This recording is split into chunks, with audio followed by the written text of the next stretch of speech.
Hello, all. Welcome.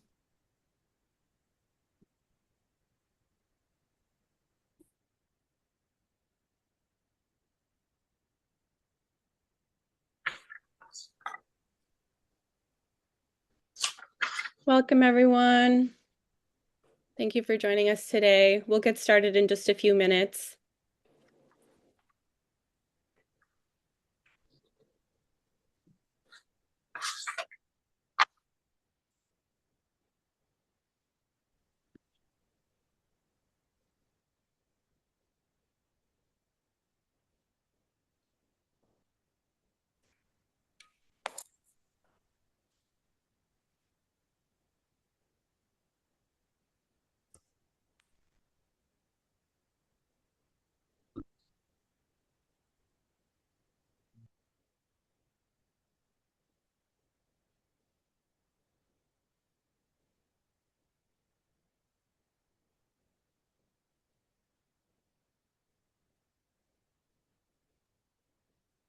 We're just going to give folks a couple more minutes to join, and then we'll get started.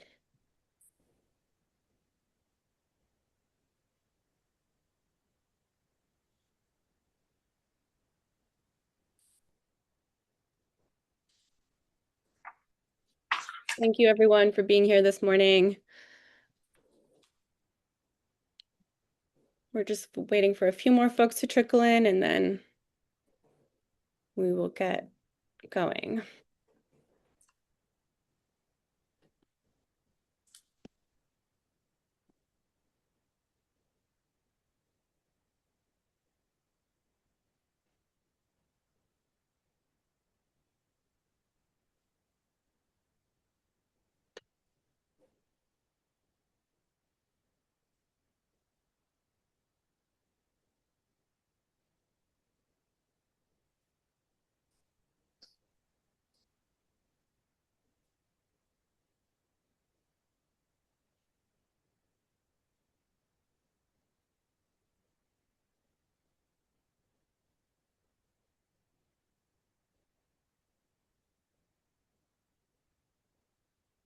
Welcome, everybody. I see more people are joining. We're just giving folks another minute or so, and then we'll get started.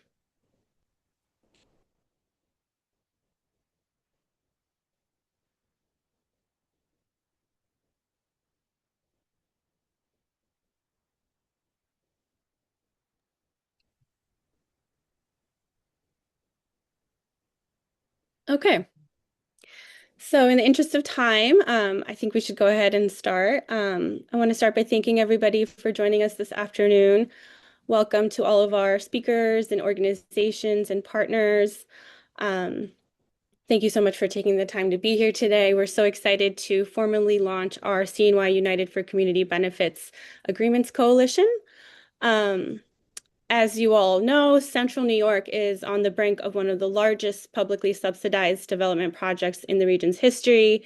Micron Technology announced its groundbreaking on Friday, January 16th, and is slated to receive more than 20 billion in public subsidies. Um, and given this unprecedented level of public investment, the community members are calling for enforceable commitments that ensure good jobs, that protect public health, and protect the environment. And we also want deliverable long-term benefits for the region. Today, we will outline our vision for a community benefits agreement with Micron. We'll be taking questions in a Q&A session after our speakers, so please put your questions in the Q&A chat at the bottom.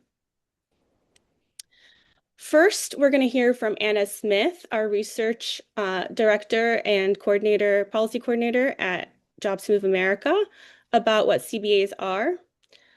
And then we'll hear from County Legislator Maurice Brown, followed by community organizer of advocacy at Urban Jobs Task Force, Mohammed Cham. And we'll also hear from Gwendolyn Moak, the president of the Syracuse NAACP. After Gwendolyn, we'll also hear from Maddie Nyblade, who's a hydrologist and professor at SUNY ESF, and Don Hughes from the Sierra Club Atlantic chapter, who's a chemist and former professor at Lemoyne College. So with that, I'll hand it over to Anna Smith to go into the community benefit agreement. Thank you, Khadija, and thank you so much for being here today. We just wanted to start really quickly, giving a little bit of an overview about CNY United for Community Benefits. So, CNY United for Community Benefits is a coalition that we organized uh, alongside environmental, community, and workforce development groups. Central New York United for Community Benefits is a coalition made up of these groups because we saw that Micron is coming to our region and we want to ensure that Micron's commitments are enforceable, and that we ensure that Micron is committed to providing enforceable and quality benefits to our community. So today I'll talk a little bit about what a community benefit agreement is and why we think that this is an achievable goal to ensure that the community workers and our environment is truly protected with Micron's arrival. So at Jobs to Move America, we run campaigns where we are working to ensure that companies who receive public funding, like Micron's 20 billion in manufacturing investments, sign on to community benefits agreements that create quality jobs for local workers, that create environmental and sustainable goals for the community, and create real benefits for communities like housing and transportation benefits. A community benefit agreement, or a CBA, is a legal agreement between a company and community stakeholders. And community stakeholders can be made up of various coalitions. As you can see from CNY United for Community Benefits, we have representatives from community groups, environmental groups, and from workforce development groups. So with this, both sides will provide a consideration by agreeing to something or giving up something in negotiation of the agreement. And we believe this is an achievable goal for that will benefit both the community and Micron. In the past, CBAs have been used in things like public land development projects to assure that neighbors are protected or are protected and improved on, and that good jobs are created. And the CBA model is also being used with private companies that receive public subsidies. So we've seen this at JMA across the country, and we've had successes with examples like our New Flyer CBA. What CBAs promote? So CBAs sorry, I missed a slide there. So CBAs promote inclusiveness. They promote enforceability and accountability. CBAs are inclusive because the CBA process provides a mechanism to ensure that both community concerns are heard and addressed, that low-income neighbors or non-English speaking residents who have been or communities of color that have historically been excluded from these type of developments are included. And having a CBA negotiation process allows for the problems to be addressed, providing a forum for all participants who are affected to be included.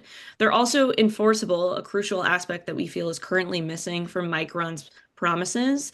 And a CBA can ensure that contractors like Micron promising to provide community benefits are legally enforceable. And many of Micron's promises to invest in the community, as I mentioned, are not currently enforceable, meaning that these promises have not specifically been defined or not officially committed to in any approval project documents, meaning that there is not currently monitoring or enforcement mechanisms to ensure that Micron really does provide good quality pay and equitable jobs, that they're investing in the communities, and that they actually meet sustainability goals.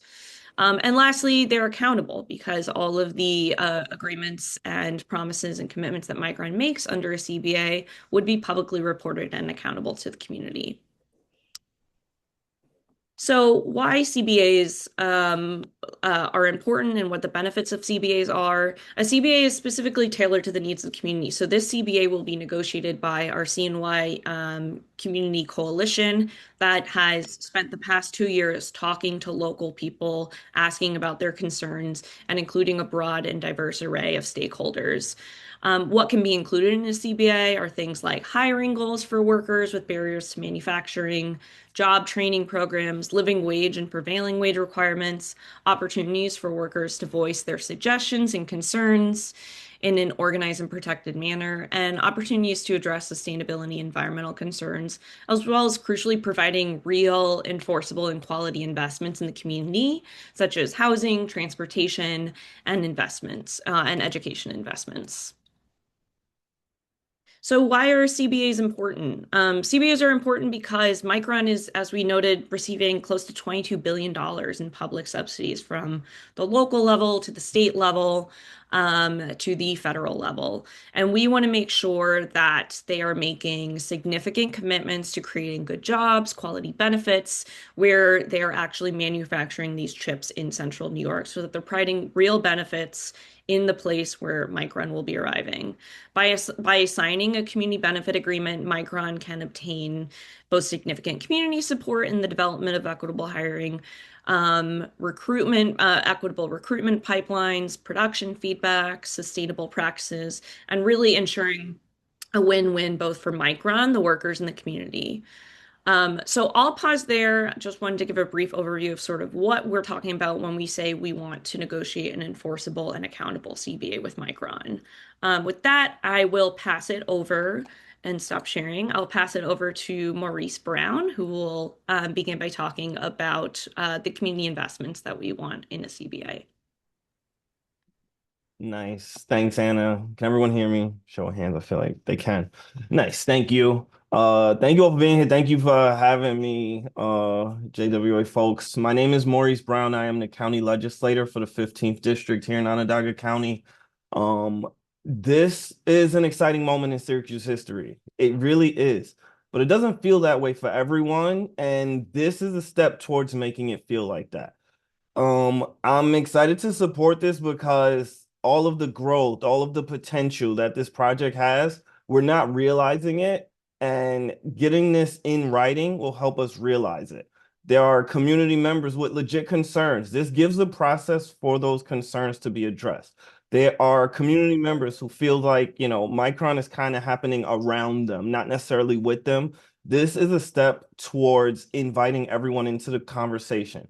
We need this to go forward for our entire community to benefit. This shouldn't just be a win for, folks in Clay or folks who, can do business for Micron. This should be a win for that student at Nottingham who wants to have a good job and give back to their community. This can be a win for our community, and this is a step towards that. I'm excited to support that step towards it, but we have to take the step. We have to go get it in writing. I come from a world where, hearsay is one thing, but when you have it in writing, that shows like you're really invested, you're really in this with me. And I believe they are, which is why I think this community can thrive together once we reach that goal, but we have to get there. And to get there, we're going to have to do it together. So, yeah, I want to thank Anna, Khadija, everyone for having me. And yeah, I will pass it on. I believe I'm passing it to Mohammed. Yes, Correct. thank you. Yes. Mohammed Cham from Urban Jobs Task Force. Thank you so much, Maurice. Yes. Yes, thank you, Khadija. Hi, everyone. My name is Mohammed Cham, and I am a New York resident in the city of Syracuse. I am with Urban Job Task Force Advocacy Committee, working to combat poverty by advocating for job training, opportunity for Syracuse underemployed and unemployed residents. So, as you all know, for decades, poverty in Syracuse hasn't been an accident. It has been the result of deliberate choices, policies that divide neighborhood, displace families, and deny economic opportunity to community of color. The construction of I-81 and the redlining of Black neighborhood didn't just reshape our city's physical landscape. They restricted access to jobs, wealth, and mobility, and those decisions created economic barriers that still shape who gets hired, who gets trained, and also who gets left behind today. Across the south, north, east, and west side of Syracuse, families are doing everything they can to survive in an economy that was never designed to include them. Median household income hover between $35,000 to $45,000 a year. For a family of four, that means impossible trade-off: rent or utilities, childcare or groceries, transportation or medical care. There is no margin for error, no pathway to saving, and far too often, no access to stable, well-paying jobs that offer dignity and advancement. These are not individual failures. They are systemic outcomes. Too many parents work multiple low-wage jobs with unpredictable hours, limited benefit, and no opportunity to move up. The result is not just economic instability, but increased stress on entire communities, high rates of unemployment, violence, housing insecurity, and reliance on emergency services when good jobs are inaccessible for a generation. Inequalities become entrenched. Our children feel this impact most deeply. The Syracuse School District is expected to prepare students for success while they face poverty, housing instability, trauma, and hunger. Educators work tirelessly, but without clear pathway from school to careers, too many young people graduated into the same economic barriers their parents face. Talent is everywhere in Syracuse, but opportunity is not. And this is the reality we must confront. And this moment demands more than acknowledgement, it demands action. So the historic 100 billion micron semiconductor investment in the town of Clay that broke ground on January 16th, promising to create an estimating 50,000 jobs across the region and is supported by more than 20 billion in public subsidies. I think this level of public investment creates public responsibility, and taxpayer dollars must translate into a real, equitable access to high quality jobs for the people who need them most. That is where the Urban Job Task Force is alongside Central New York for community benefit and local community partners are coming in. We are fighting to ensure that this investment doesn't repeat the exclusionary patterns of the past. We are advocating for a strong, enforceable community benefit agreement that prioritizes local hiring, equitable workforce pipeline, paid training, and a clear pathway into family-sustaining careers, especially for our residents from historically marginalized neighborhoods. This is about equity. This is about dismantling the systemic barriers. This is about ensuring that Black, Brown, immigrants, LGBTQ+, and low-income workers, minority-owned businesses, and entrepreneurs are not locked out of the largest economic opportunity our region has seen in generations. It is about transforming public investment into shared prosperity. We have a choice. We can allow this moment to widen existing disparities, or we can use it to remove them. We can build an economy where zip code, race, national origin, religion, ethnicity, sexual orientation, or circumstance of birth no longer determine who gets access to opportunity. This is our chance to break intergenerational cycle of poverty, our chance to connect Syracuse residents to careers, not just job, our chance to provide economic growth and economic justice can and must go hand in hand. The time is to act now. So let us commit to building a future where opportunities is rooted in fairness, powered by the skills and talent, and accessible to everyone in Syracuse. Thank you. Wow, thank you so much, Mohammed. That was so well said. Next, we will hear from Gwendolyn. She's the president of the Syracuse chapter of the NAACP.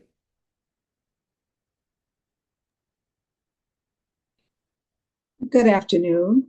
I am Gwendolyn Mork, president of the Syracuse Onondaga NAACP.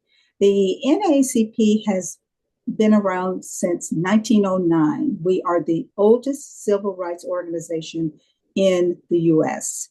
We fight for justice, economic development, educational opportunities, civic engagement, housing, health, environment. Those are all important attributes that the Syracuse Onondaga NAACP is concerned about for our residents.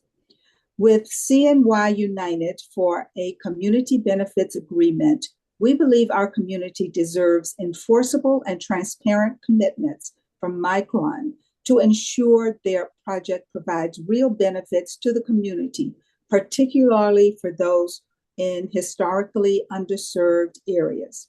That's why we're calling on Micron to invest in public transportation infrastructure to ensure Micron's facility is accessible to all CNY residents. We are asking for investment in affordable, safe, and secure housing for existing as well as new residents. Micron's arrival will lead to significant impacts on an already overheated housing market. With 84,000 incoming residents, Micron's arrival will require 30,000 new homes in the region. The public needs assurances that the inevitable housing disruptions will be mitigated. The population growth driven by the Micron project could exacerbate housing affordability issues. We're asking that Micron help to strengthen the regional healthcare system to meet the growing demands of the community, and also invest in public schools to ensure that all of our students, existing students, incoming students, will receive a just and quality education. Thank you very much. Thank you so much, Gwendolyn. Next, we have Bonipa Barnabas, who has experience working in the semiconductor industry. Go ahead, Bonipa.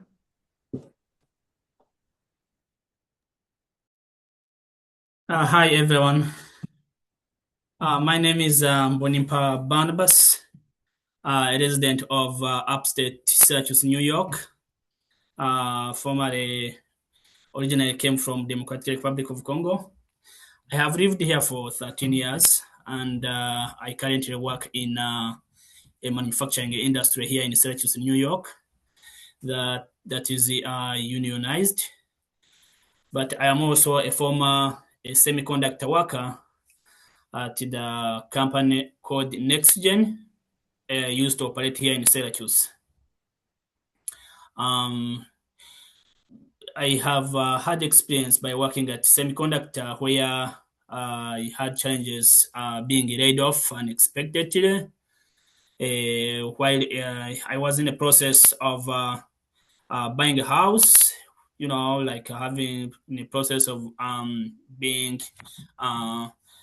myself having like owning a house, but unfortunately, like in the morning, I was told to just let me just to leave the work area unexpectedly. I wasn't prepared. I wasn't what, so I did face that challenge, and I went through it. But as I was working there, I the first hand there was a job that had no protection, and it was not unionized. With the charter jobs that are not unionized, they are very dangerous, unstable, and low paying jobs. At the same time, uh, the company lacked diversity. There was no like there was a lack of diversity in the company, and I just learned that being being now working at a unionized company and working at non-union company, it's really like there's a big difference. There's a big difference. As a unionized worker now, I have a job security.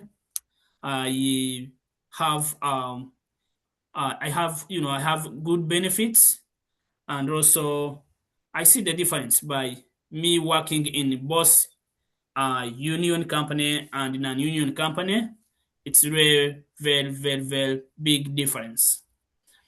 And at this point, we are calling on Macron to ensure safe working conditions for workers. Toxic chemical exposures at semiconductor facilities have led to health issues, including reproductive and birth defects in workers and their children. I myself, as with experience, worked in different chemicals that like we have to be very careful when handling them, breathing in. So it's really very tough situation working in those toxic chemical exposures. So we have to make sure that there is a safe working conditions for workers. Also, current OSHA safety standards that Macron has committed to are outdated and inadequate for ensuring protection of work health. Legal permissible exposure limits still pose a safety risk for workers. So Macron must commit to a stronger standards. As a manufacturer worker, a good job is a safe job. Macron must commit to keep workers, their families, and community members safe.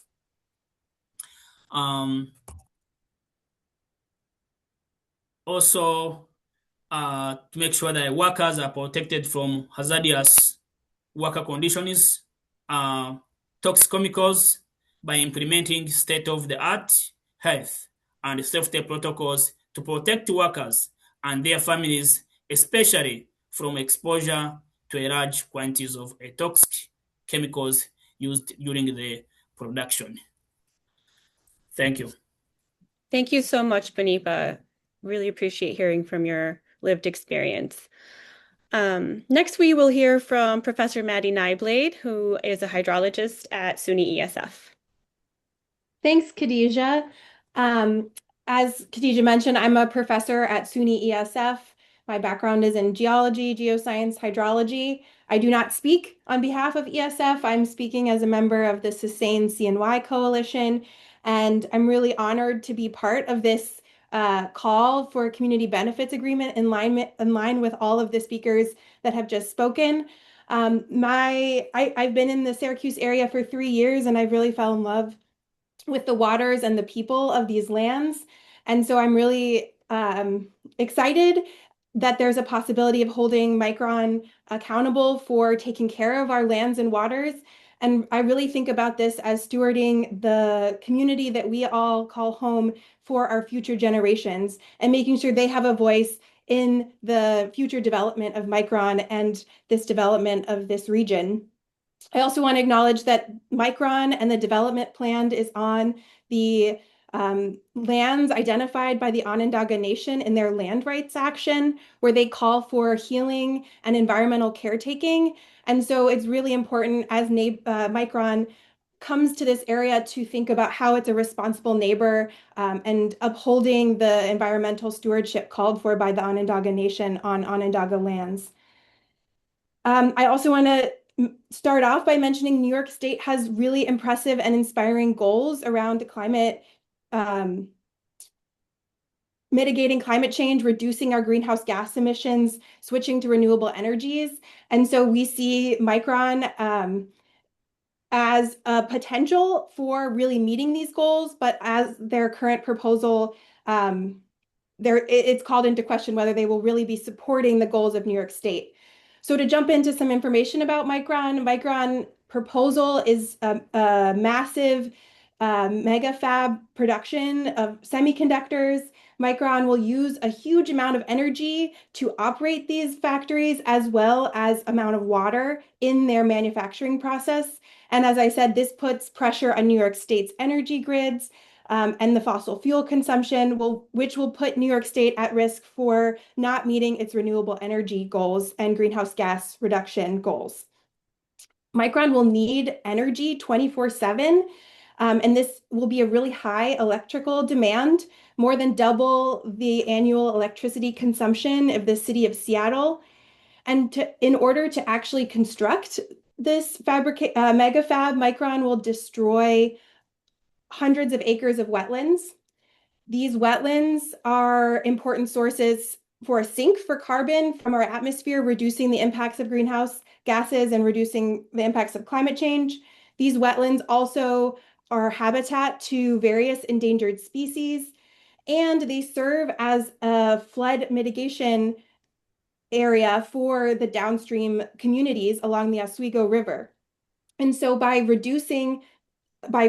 eliminating these wetlands, converting them mostly into impervious surfaces, parking lots, and buildings, this will destroy habitat, increase flooding risk downstream, as well as this carbon sink that the wetlands provide.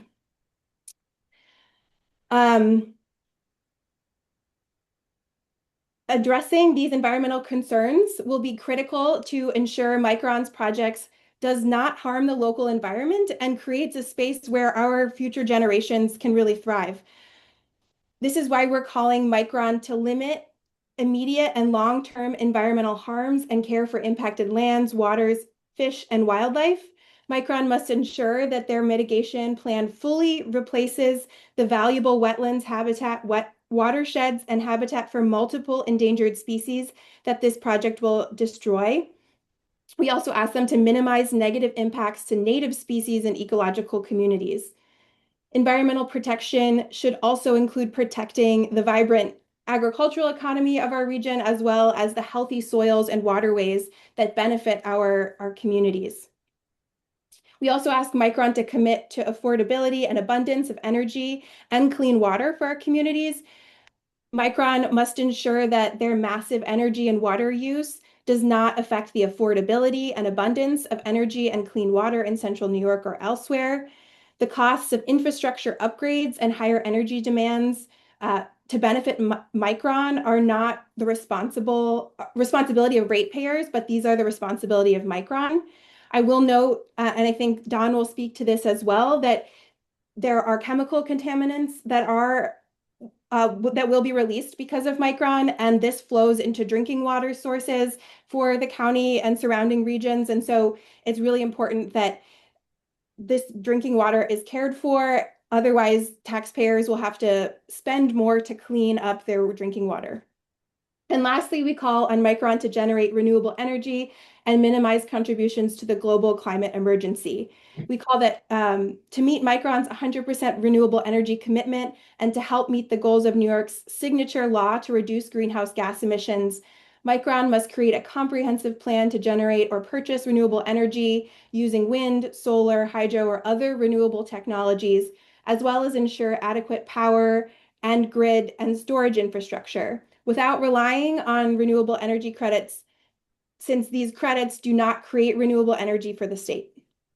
And so we're really calling on Micron to make sure their actions are in line with the New York State goals with reducing greenhouse gas emissions and building renewable energy. With that, I will pass it over to Don to speak more about the chemical contaminants. Thank you so much, Thank Maddie. you. Thank you, Maddie. That was wonderful. So my name is Don Hughes, and I've lived in Syracuse since 1985. What brought me to Syracuse was a job in the environmental engineering business, and I've been doing environmental work ever since that time. So I'm trained as an environmental engineer, and I got my doctorate in chemistry down the street at SUNY ESF. And I currently teach at Lemoyne College on a part-time basis. I'm very active with the Sierra Club. The Sierra Club is a proud member of this coalition for the CBA. And I would love to echo the remarks of Maddie that we stand on the land that is the original home of the Onondaga Nation, of the Haudenosaunee Confederacy, and they remind us to be stewards of the land, as the Creator reminds us to be stewards, to take care of this dear and sacred planet. And they're not the only ones. The Lemoyne is a Jesuit institution, and our previous Pope, Pope Francis, a Jesuit, also reminded us and care of our common home, that we have a task to take care of the planet. So I'll get a bit into more of the details about Micron. Once they're up and running, Micron's facility is going to consume hundreds of tons of chemicals per week, and many of these are extraordinarily toxic. Micron's allowance on the use of thousands of hazardous chemicals, including PFAS, known also as forever chemicals, is not only a risk for workers, but also for the greater community and for the environment. Despite branding itself as a clean industry, the semiconductor manufacturing relies on all these chemicals. And unfortunately, the industry has a long track record of toxic chemicals which have harmed workers and their children and the environment. Micron, like other chips manufacturers, has not been transparent about all the chemicals they're going to be using, and they often invoke proprietary claims for not disclosing the chemicals.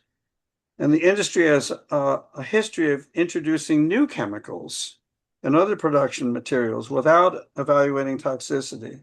Many have never been studied for human health or environmental risks. And to make matters worse, workers and residents they're not exposed to one chemical at a time.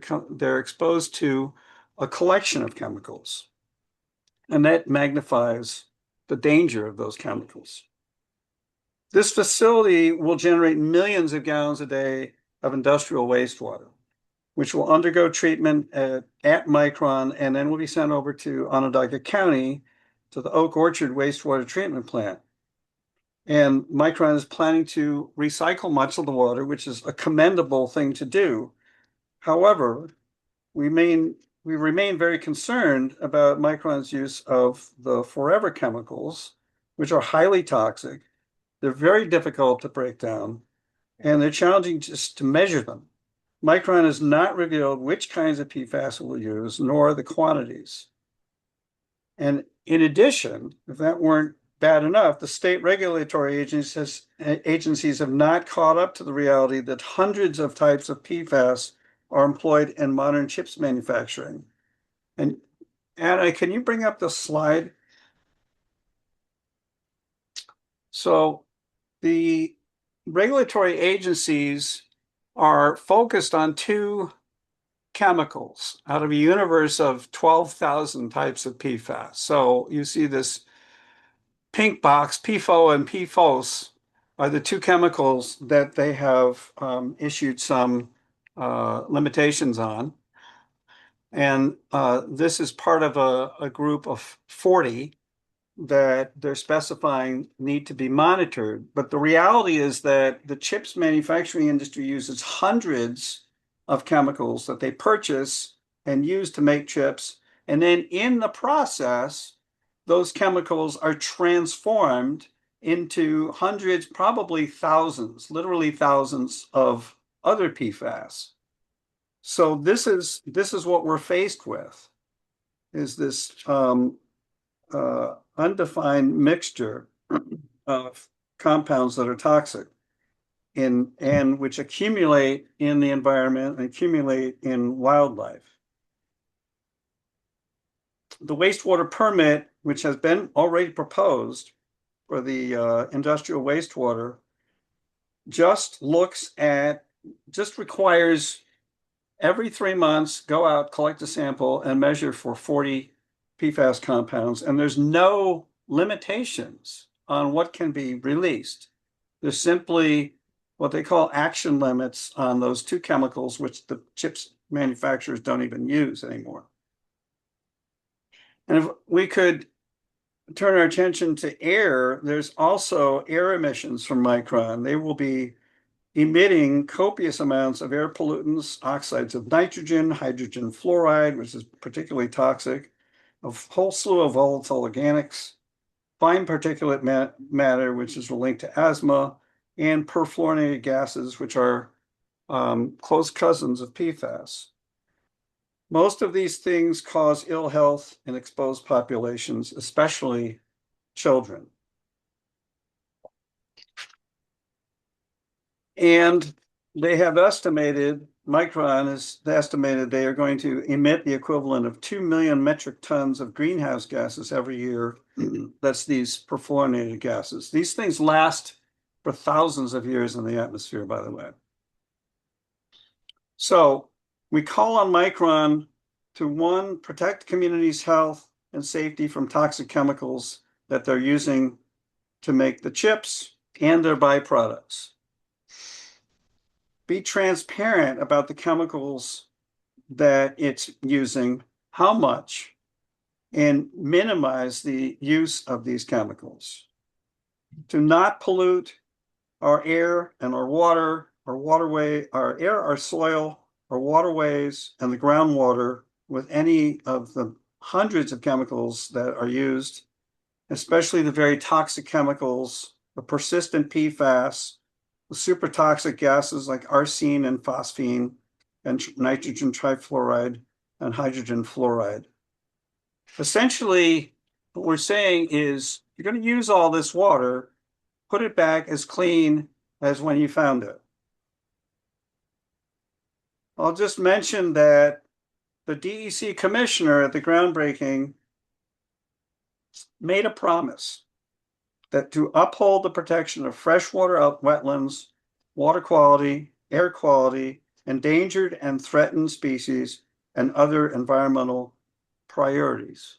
We call on Micron, in conjunction with Onondaga County and the state of New York, to live up to that promise. Thank you. Thank you so much, Don. That was really informative and helpful to see the visual.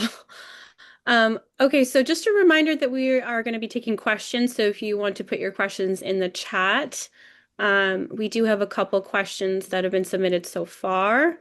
And so we can start to take those. Let's see. Okay, so how will this benefit agreement be enforced? What will happen if Micron does not agree to this or says they're already doing enough? Anna, would you like to answer that one?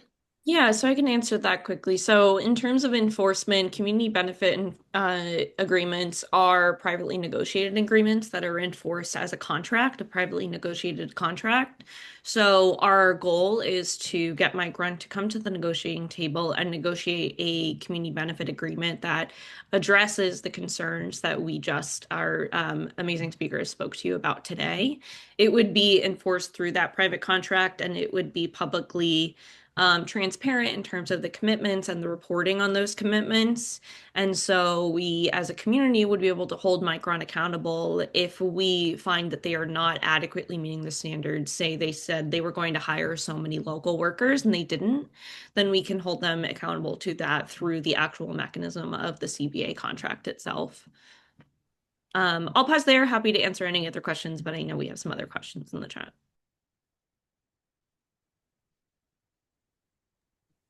Okay. There's also a question about what is your response to actions already taken to ensure jobs go to the right people here in our community, like the OCC clean room training or the investment into Syracuse STEAM schools? Dick, would you like to answer this one? I think, yeah. Sure. So in order to get about $5 billion in tax credits from the New York State, Micron signed an MOU with Empire State Development, which addressed issues as in local hiring, MWBE hiring. Two things that need to be addressed here. There are two places where hiring is critical. There's a lot of focus on the operations of Micron, but there's actually a 20-year construction project. And we're talking also about the construction project that will provide 20 years of employment for construction workers working on the Micron project. In the MOU between Micron and the Empire State Development, Micron will use, quote, good faith efforts to achieve 30% of eligible construction spend from companies that are owned by socially and economically disadvantaged individuals. There's also a similar 20% effort for hiring for permanent positions within the facility. What's critical and important here is that there's goal setting that is going to be required of Micron to establish realistic percentages of hiring, et cetera. But nowhere in any of the documentation that I could find is there any mention of Micron reporting to the public the actual percentage hiring that has taken place. There is a requirement for Micron to report to the state final numbers on goal settings, but there is no requirement that Micron or the state of New York has to actually report to the public what the actual percentage of hiring is.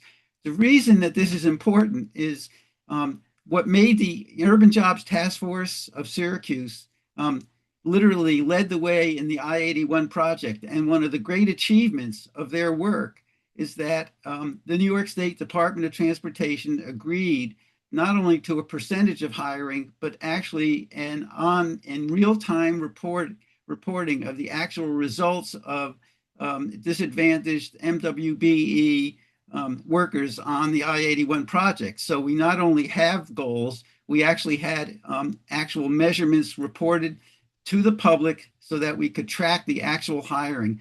There's zero mention of any of that in the documentation between Micron and the state of New York.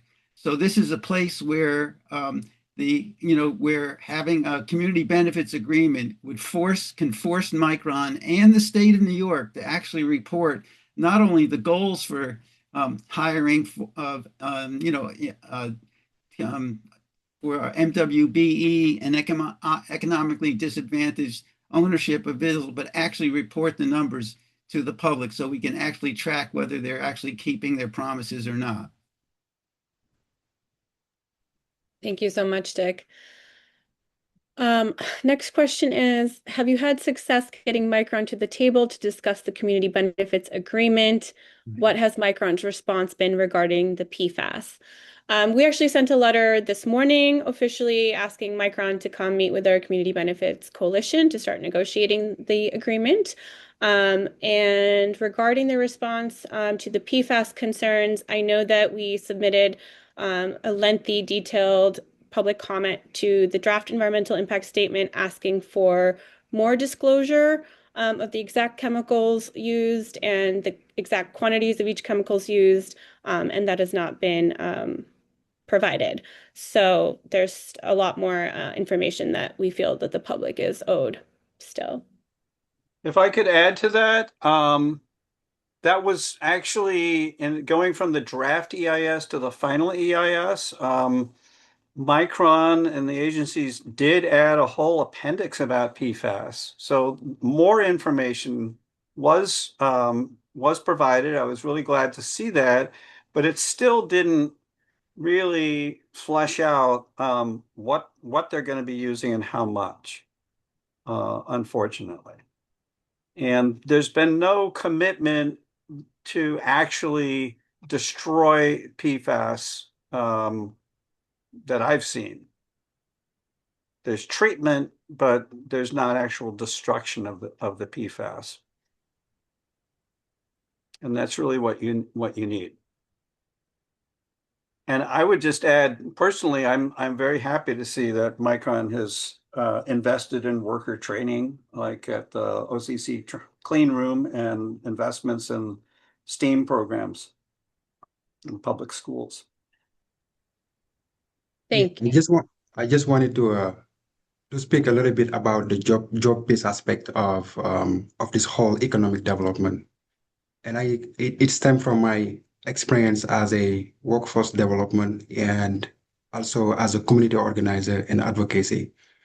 So if you go to different counties, Oswego, Cayuga, Cortland, Oswego, and you can realize that there's one question always. If you ask employers, they're going to say, we're going to be able to find right talent here in central New York. That's the first question that they ask you. And the second aspect is they always say that they will not be able to they don't know exactly how to retain global talent here. And my response to this question is, we have the city school district that has the program called the PTech program. So the PTech program is a program that helps local high school kids here in Syracuse to earn a high school diploma, an associate degree from OCC, while also having a learning experience. So they are preparing any kind of kids from the STEM-related career. If you go to ITC, they have a program called Electrical Technology and Mechanical Technology. If you go to Fowler, they have a program called Computer Information System and Remotely Pilot Aircraft System. And I think these are the pathway that we have to strengthen, because advancing the need of our workforce of the future has to be investing in our education. And those who understand its history, when the United States decided to transition from an agrarian society to an industrial society, So the federal government has taken the lead in terms of investing in education. And as a matter of fact, we have seen our economic growth boosted. So the point is, every time that we have make a public investment in education, we can always see the positive outcome. I can give you a specific example. When people, when we transition from the World War One and people coming back from the World War One, so there was a program called the GI Bill. So the GI Bill was making sure that veterans who go to war, when they come back, they can be able to upskill their talents, or they can be able to upskill what they have. So education to me is a pathway for opportunity if we would like to create workforce here. And then we have the city school district, we have the community college, but also we have to make sure also there's a consensus between the educational institution and government. Because in terms of like investing in a high-tech industry, so there should be an investment of the government because high-tech industry is a culmination of high-tech, which is innovation and research, and also the piece of advanced manufacturing. So if we are combining our folks in terms of investing in advanced manufacturing, in construction job, but at the same time making sure that all these training programs are aligned with the need of Micron, I think this is going to be a benefit for all of us. Thank you so much, Mohammed. We'll do one more question and then I want to share a few resources for those of you who have to hop off right at 1 p.m. But we will be staying on longer, probably for another 15-20 minutes to take more questions if you can stay. So the next question was, who will be the parties in the community benefits agreement? Anna or Eric? I'll let you answer that. I can answer that. Okay, yeah, go ahead, Eric. And if you want to introduce yourself as well. Yeah, I'm Eric Roman. I'm with Jobs in America. I mean, the answer is pretty simple. The parties would be the principal parties would be Micron and organizations that are in our coalition. And we'll provide a list of those organizations to the public and the press. And it's conceivable that there are other parties, including some Mohammed's previous last point, government entities that may be, but it's principally a private agreement between a company and community coalition, as Anna mentioned earlier. Great, thank you. Looks like we have time for one more question before we share resources. Let's see.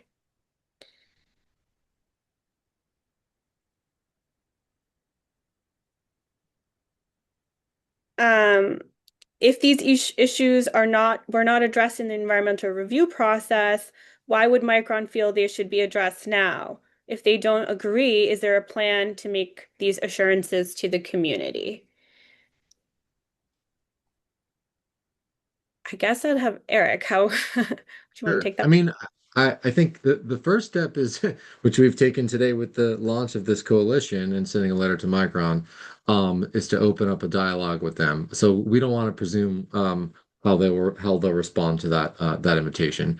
Our hope is that they will recognize, and I would say that our coalition will continue to make the case to the company and also to in the public arena that a community benefits agreement will be a win-win for the company, for communities, for the region, that will strengthen the project and have provide some guarantee, as we discussed at length today, that the benefits of the project are widely felt and deeply felt, especially in the communities that need the most, and that the potential harms are minimized.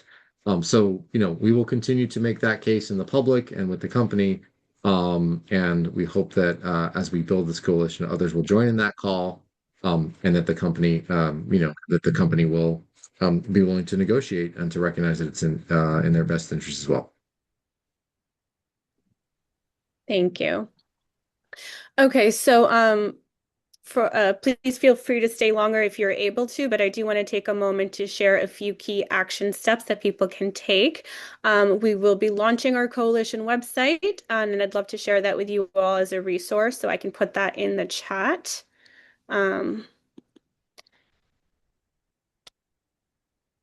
Actually, yeah, okay, thank you so much. And then also, as Eric mentioned, we did deliver a letter to Micron asking them to formally inviting them to discuss the negotiations of a CBA with our coalition. And so I do have a resource of a case study that we did on the New Flyer CBA that if you want to read up on, you're welcome to. We can share that in the chat as well. And I want to say thank you to everybody who joined this call and for taking part in this important community benefits agreement launch, coalition launch. And before I, open it up back for questions, I do want to take a moment to thank all of our wonderful speakers today, Maurice Brown, Mohammed Sham, Gwendolyn Walk, Bonipa Barnabas, Maddie Nyblade, and Don Hughes. It was incredible to have real community voices and expert experiences and lived experience here to be able to share with you all today. So thank you. Um, and so, yeah, we'll go back to the questions now.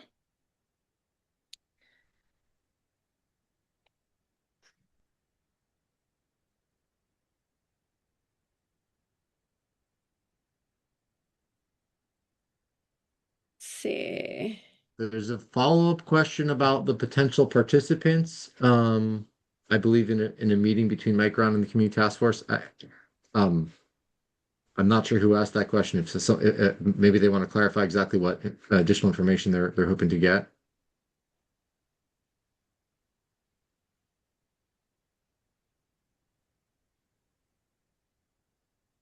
So I don't know if participants are able to unmute themselves. I think I'm not sure, Ellen, if this question is referring to the Community Benefit Coalition. The specific participants of a meeting with Micron and the Community Benefit Coalition would be determined when we actually hear from Micron. But it's very similar to if like uh, uh, a union contract is negotiated where we decide who the people at the specific table is, but they would represent the interests of the coalition. So our coalition is made up by environmental stakeholders, by community stakeholders, and by workforce equity stakeholders. So everyone who would be represented at the table when we get a meeting with Micron would be representing those interests and the specific issues that we would present to them. Um, Happy to answer if you want to ask another question in the chat. Happy to get into that more or talk to you separately. But hopefully that answers a little bit about the question, at least in terms of how the CBA would be exactly negotiated. I see a question in the chat. Is the technology to destroy PFAS available today? And I think, Don, you might be able to answer this one. Yes, the answer is yes. There are a number of technologies that are out there. You can look for them on the internet. They are currently being used mostly at a relatively small scale, tens to hundreds of thousands of gallons a day. They're used to treat landfill leachate that's contaminated with PFAS. They're being used to treat contaminated groundwater, especially at military bases. The DoD has been actually very good in expanding these technologies, and there's a conference coming up, I think, in March, where they're going to showcase a whole bunch of these things. I can get you more specifics, but the answer basically is yes. A variety of destructive technologies exist. That's, I guess, encouraging to hear. A follow-up question that's sort of related. So if there is treatment of PFAS but not destruction, where will the waste PFAS go? Great question.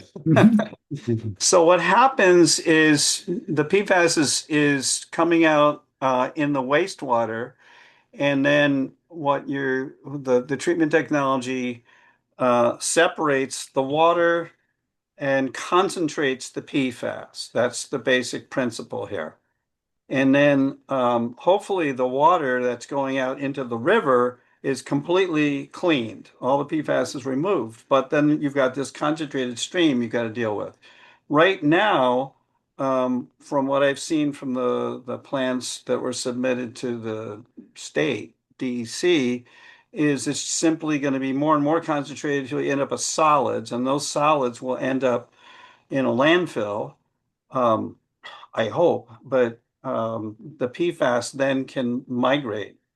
The problem is you play whack-a-mole because the PFAS then leaches into the groundwater or in the leachate, which is then collected. And where's that sent? It's sent back to some sewage treatment plant. We need to interrupt the cycle by actually destroying the PFAS compounds. Okay, thank you so much. Um, there's a question about, has Micron started training or education regionally to support its renewable energy commitments? Um, Not sure I know the answer to that. Do you know, Anna? I know there's some training programs already. So, I can't speak to the renewable energy commitments. I do know that the state ESD, Economic State or Empire State Development, has sort of framed the CHIPS agreement that Micron has as the Green CHIPS agreement. So I think the investments in semiconductors are kind of being seen as green investments. However, based off everything we've heard, I think we can say that there are a lot of existing concerns that it will have on our renewable energy goals, on the grid, as well as the impact on air and water. In terms of training for renewable energy. I know I'm not really sure how those investments at all have been made. Right now, New York State does not have enough renewable energy to meet the demands for Micron. So in terms of the jobs that are needed for renewable energy and the training that would be need for that, there's still a lot of unanswered questions just in terms of creating the infrastructure to begin with. And then I think the training for the jobs would come after that. But I think our outstanding concern as a coalition is where will Micron even be able to meet its renewable energy commitments? Right now, they are agreeing to 100% renewable energy, but we know that after reviewing their key term sheet and their agreements with the state, that those agreements all are reliant upon renewable energy credits, which essentially allows Micron to purchase renewable energy potentially from out of state, which would not lead or not add to new renewable energy within New York State, ultimately allowing Micron to emit more greenhouse gas emissions. Micron also will be using partial fossil fuels to fuel its facility, and its commitments around renewable energy are only a small percentage of the energy that Micron would need to actually run its four facilities to create its mega fab. So in terms of jobs training, we would love to see more investments in renewable energy jobs to ensure that Micron has the needed renewable energy infrastructure to run a truly 100% renewable energy facility. But as of now, that is not the case. And that's a huge concern that we have in terms of compliance with state renewable energy goals. I know that doesn't exactly answer the question, but I think given that I don't know as much, if at all, if there are any renewable energy investments that at least directly correlate to Micron and jobs. I don't know if anyone else, any of the speakers in this call could answer those questions. I know, Mohammed, you're really involved in workforce development in the state, or anyone else, but yeah. Yeah, I could add to that. Okay, go ahead, go I ahead. mean, workforce, no, I'm not aware of any workforce development, but I mean there's this enormous gap between what Micron needs in terms of electricity and what they're supplying. They're going to put up a few solar panels, 4 megawatt system. That's a tiny, tiny bit of the energy that they need. Just to give you a few numbers, the total demand from Micron is like close to 16,000 gigawatt hours. That's 11% of the entire New York State electricity demand. 11%. And where's that going to come from?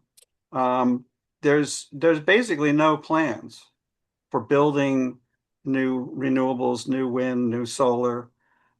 Like Anna mentioned, renewable energy credits, you're robbing Peter to pay Paul, essentially. You're not creating new renewable energy. And despite Micron's commitment for the Green Chips Act, which is renewables, and on their website, which is renewables, they've said they're going to use 100% renewable energy. But if you look at the actual documents, the EIS, they've switched. They've pulled a fast one, and they've switched from renewables to low carbon or net zero carbon, which ropes in nuclear power. And now you see the governor is talking about building 5 gigawatts of new nuclear power, which is not a good development. The Sierra Club is firmly opposed to nuclear power. It will bankrupt us, among other things. Okay, thank you. I think Mohammed, did you want to answer oh, a yeah. little bit about? I just wanted to add.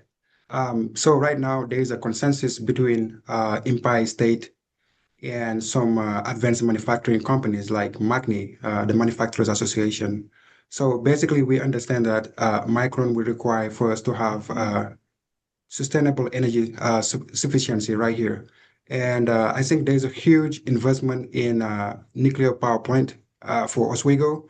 But at the same time, there's another potential in terms of Empire State trying to collaborate with a power plant based in Canada to see how they can be able to support us, our energy sustainability. So basically, I think a lot of talk on the air and a lot of consensus, but I feel like people who have been involved in this kind of project are doing their due diligence to making sure that by the time Micron will be pretty much all set, we're going to have our sustainable energy needed to be able to support the workforce at the same time too, and the emerging AI as well too. So